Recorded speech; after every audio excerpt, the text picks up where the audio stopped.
मदरसे अवैध हैं उनको बाहर से फंडिंग मिल ही नहीं सकती। मैं आज भी कहता हूँ इस बात को। अवैध मतलब ये है कि जो मदरसे यहाँ की सरकार में रजिस्ट्रेशन नहीं है जिनका, उनको बाहर के लोग भी, बाहर के ट्रस्ट भी पैसा नहीं देते। ये समझ लीजिए आप बात। बाहर के ट्रस्ट भी उनको उन्हीं को पैसा देते हैं जो यहाँ से पूरे अपने प्रमाण लेकर जाते हैं और ये पता चलता है कि हाँ ये मदरसा वहाँ वैध है। नंबर एक। दूसरी बात ये है, मैंने कल भी कहा था, मैं फिर दोहराता हूँ। देखिए हमारे हमारी जो सरकारी एजेंसियां हैं वो बहुत सक्षम हैं। कई बार ऐसा होता है कि आदमी अपने अपने फ्लो में ऐसा बोल जाता है कि साहब पिछले 10 साल से, पिछले 20 साल से, 50 साल से ये मदरसे ऐसा कर रहे हैं, इनमें जो है टेरर फंडिंग हो रहा है, टेररिस्ट की पढ़ाई हो रही है। तो ये सारी चीज़ें हम कहीं ना कहीं अपनी जांच एजेंसियों को ठेंगा दिखाने का काम करते हैं कि साहब हमारी जांच एजेंसियों को पता नहीं है। ट्रस्ट वाली थ्योरी गलत है। नहीं, मैं ये नहीं कह रहा हूं कि थ्योरी गलत है। अगर जांच में ये सही पाई जाएगी, कार्रवाई होनी चाहिए। हम कब मना कर रहे हैं? जो भी गलत काम होगा, चाहे वो लंदन से हो, चाहे वो पाकिस्तान से हो, अमेरिका से हो, बांग्लादेश से हो, तो उमर ट्रस्ट वाली पर बोलिए ना। जांच एजेंसियों के हवाले से ये जानकारी आई ना कि उमर ट्रस्ट है, 35 करोड़ की फंडिंग। आप कह रहे हैं इलीगल नहीं तो फंडिंग नहीं मिलेगी। मतलब आप जैसा मासूम रशीदी साहब मैंने नहीं देखा था। भाई साहब सुनिए, और आपके मासूमियत की पोल अब से थोड़ी देर बाद खुलेगी। विक्रम सिंह जी खोलेंगे। विक्रम सिंह जी यहाँ खड़े हैं। मैं बड़े आदर के साथ इनसे कहना चाहता हूँ, और ये भी जानते हैं कि मुजरिम जब कहलाया जाता है, जब कोर्ट में सिद्ध हो जाए कि हाँ ये जुर्म, ये अपराध इसने किया है। अभी तो जांच चल रही है। जब जुर्म साबित हो जाएगा, माना जाएगा हाँ भाई मुजरिम है, हम भी कहेंगे मुजरिम है। अभी आरोपी भी ना कहे, अभी मीडिया ट्रायल करके अभी आरोपी भी ना कहे रशीदी साहब। नहीं, उसको मुजरिम नहीं कह सकते आप। तो मैंने मुजरिम कब कहा भाई? मुजरिम नहीं, मैंने तो कहा कि जांच के घेरे में उमर ट्रस्ट का नाम आया है और ये मांग हो रही है कि बंद होना चाहिए ये मदरसे। पिछले 50 सालों से क्या होता है, विक्रम सिंह भी इसको अच्छी तरह जानते हैं। ठीक है, मुसलमानों को पकड़ लिया जाता है और उनका मीडिया ट्रायल करके उनको मुजरिम घोषित कर दिया जाता है, और फिर वो 30 साल के बाद, 32 साल के बाद आजाद बरी होते हैं और उनका फ्यूचर खराब हो जाता है। उनकी जिंदगी खराब हो जाती है। ठीक है, तो ये मीडिया ट्रायल करना बंद कर दीजिए। नहीं तो मीडिया ट्रायल कुछ नहीं हो रहा है। आप खुद को विक्टिम बताकर, अगर इसी सवाल पर रशीदी साहब पहले दिन कह दिए होते कि अगर गलत है तो कार्रवाई हो जाए, तो इस पर सवाल ही नहीं था। इस पर सवाल ही नहीं था। अभी भी उमर ट्रस्ट पर आप बोलने से कतरा रहे हैं। विक्रम सिंह मैं कह रहा हूं गलत है। विक्रम सिंह जी, रशीदी साहब कह रहे हैं इलीगल है तो फंडिंग आ नहीं सकती है। तो भाई फंडिंग आ कहां से गई? पता नहीं, हवाला का नाम इन्होंने कभी सुना नहीं सुना, या गलत तरीके से फंडिंग कैसे हो सकती है किसी भी संस्थान को आप शायद बेहतर तरीके से बताएंगे, क्योंकि आप तो उस पूरे बॉर्डर पर डीजी रह चुके हैं। राकेश जी, मैं आपको थोड़ा तफसील से बताना चाहूंगा, थोड़ा से वक्त की मेरी गुजारिश रहेगी। ये सब मदरसे कुकुरमुत्ते की तरह 2005 के आसपास पैदा हुए, जबकि वहां पर ऐसी कोई वजूद नहीं थे कि एकदम से डेमोग्राफिक चेंज लाने के लिए ये अननेचुरल है। 13,000 मदरसे यूपी नेपाल के 7 जिलों के बॉर्डर के ऊपर और वहां पे 551 किलोमीटर के ऊपर क्यों बने? अब मैं बताता हूं क्यों बने। बहावलपुर पाकिस्तान में नकली नोट छपते हैं, आईएसआई छपवाता था। डाई जर्मनी से मंगाए जो हमारे सिक्योरिटी प्रेस के थे।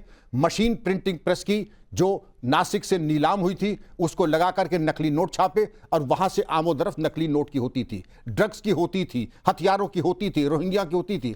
अब रशीदी साहब की बात, हमारी इंटेलिजेंस एजेंसीज क्या ठेंगा दिखा रही थी? जी, हम कहते हैं कि न सिर्फ उनके ऊपर कार्रवाई हो जिन अफसरान के नाक के नीचे ये बने नाजायज। अब मैं सिर्फ ये कह रहा हूं, जायज और नाजायज, जो जायज हैं उनकी तरफ देखना नहीं है और जो नाजायज हैं उनको मटिया मेट करना है। उसमें सरकारी मुलाजिम हो, इंटेलिजेंस वाले हो, डीएम एसएसपी हो, कोई भी पूजा स्थल बिना इजाजत के नहीं बन सकता है। और रही बात डोनेशन की, डोनेशन तो आप ये कह दीजिए कि हम सर्टिफिकेट नहीं दे सकते हैं कि जो डोनर एजेंसी है वो तस्दीक करके हमें देती है डोनेशन, वो बिल्कुल हमें बाएतबार। और इसी तरह से मौलाना रशीद साहब के मैं इत्तला के लिए अर्ज करना चाहूंगा, एक होता है बाइस्तिबा, एक होता है मशकूक। मुलजिम तो बहुत देर की स्टेज आती है। अगर इन्हीं सर्कमस्टांसेस में कोई आईएएस आईपीएस अफसर आ जाए, बाइस्तिबा या मशकूक, उसकी नौकरी चली जाएगी, सस्पेंशन अंडर सस्पेशन या क्वेश्चनेबल कॉन्डक्ट, उसको बर्खास्त होना पड़ेगा। अब मुझे एक चीज और बता दीजिए, फिर रशीदी साहब आपको जो कहना है कहिएगा। विक्रम सिंह जी, एक और बात बताइए, ये कह रहे हैं कि भाई कागज लेकर जाना पड़ता है तब डोनेशन मिलता है।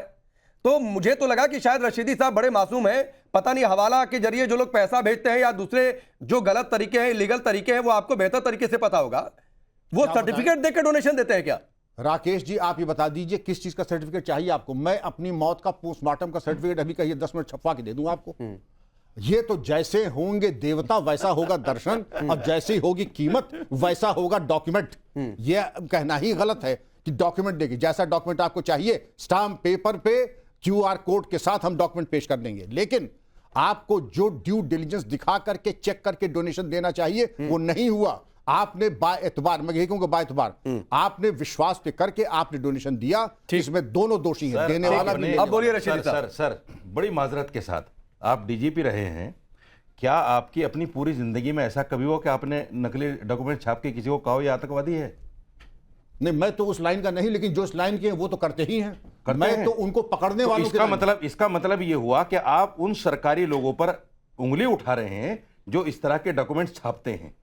मैं सरकारी लोगों की बात नहीं कर रहा हूं, फिर कौन छापेगा? मैं क्रिमिनलों की बात कर रहा हूं जिनकी दुकानें चल रही हैं। अभी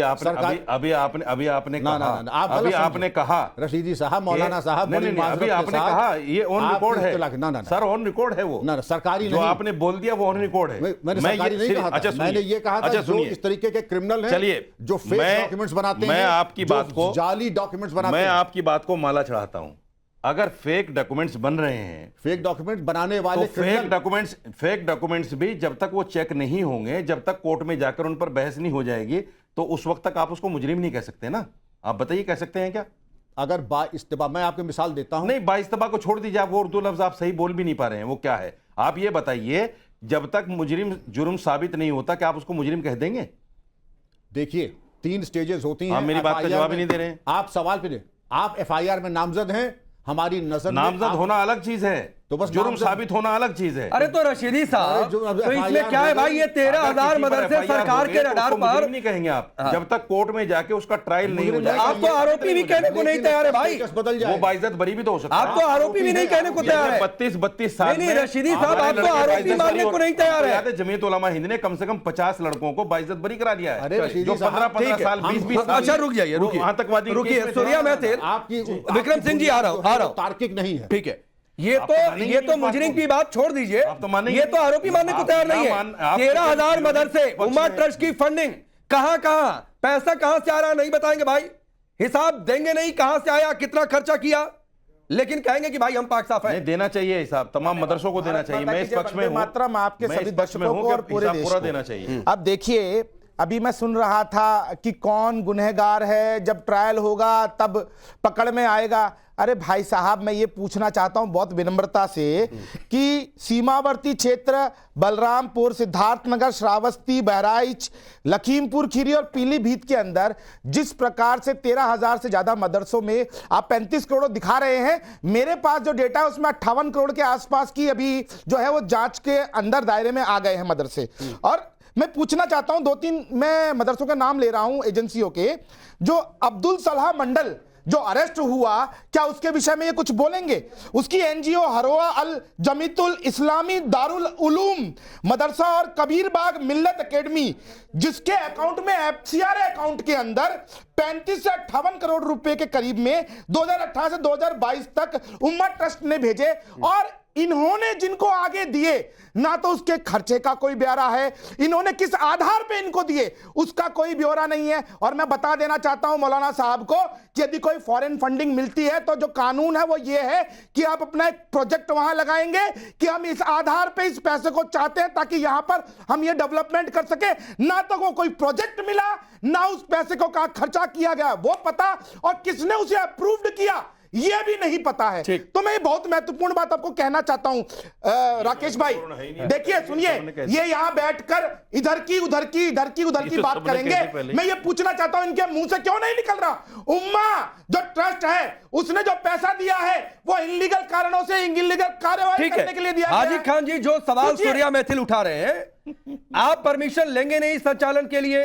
आप चाहेंगे कि नहीं मदरसा बोर्ड की मॉनिटरिंग हो, पैसा कहां से आ रहा है, कोई प्रोजेक्ट रिपोर्ट नहीं, कोई सरकार को जानकारी नहीं, और उसके बाद अगर एक्शन की बात हो जाए तो भाई हमको टारगेट किया जा रहा है, तो ये विक्टिम कार्ड खेलना नहीं तो और क्या है? राकेश जी, बात यह है कि हमारे मुल्क में संविधान है और संविधान के एतबार से सारे काम होना चाहिए, चाहे मदरसे हो, मठ हो, मंदिर हो, मस्जिद हो, कोई भी चीज़ हो, वो हमारा संविधान उसकी इजाज़त देता है, उसकी इजाज़त के साथ उसको आदमी को डेवलप करना चाहिए। और रही आप चंदे की उम्र ट्रस्ट की कह रहे हैं, चंदे की बात, ये हमारे देश की सरकार आपको जिम्मेदारी बनती है कि अगर वो इनलीगल तरीके से आया तो उस पर कार्रवाई हो। जांच कर और तो रहे हैं। अरे आप वही तो जांच चिल्ला कर क्यों रहे रहे हैं, हो तभी तो भाई? आप लोग कूद आप रहे हैं। चिल्ला, हम आपने अभी तक अरे ये नहीं कूदने बोला लगे आप, कि भैया गंदगी किसी कूदने लगे। प्रोजेक्ट की रिपोर्ट को लगाए, यदि वो पैसा वहां सुन लीजिए, आया और सूर्या वहां मित्र। की डेमोग्राफी चेंज करने के लिए, धर्मांतरण करने के लिए, लव जिहाद फैलाने के लिए, रुकिए रोहिंग्या बसाने के लिए, इल्लीगल ट्रैफिकिंग सूर्या करने मैथिल के एक लिए मिनट वो पैसा यूज हो रहा है, अरे रुकिए तो उसके ऊपर कुछ अरे कर रहे हैं रुकिए कि नहीं? सूर्या मैथिल रुकिए हार्दिक खान की बात पूरी हो जाए, पहले उनकी बात पूरी हो जाए। मैं ये कह रहा हूं कि हमारे मुल्क में खाली मदारिस ही नहीं है, और ये मदारिस वो मदारिस हैं हिंदुस्तान में जो मदारिस हैं बड़े, इन्होंने इस देश की आज़ादी की लड़ाई में अपनी पूरी हिस्सेदारी दी है। प्लीज सुनिए।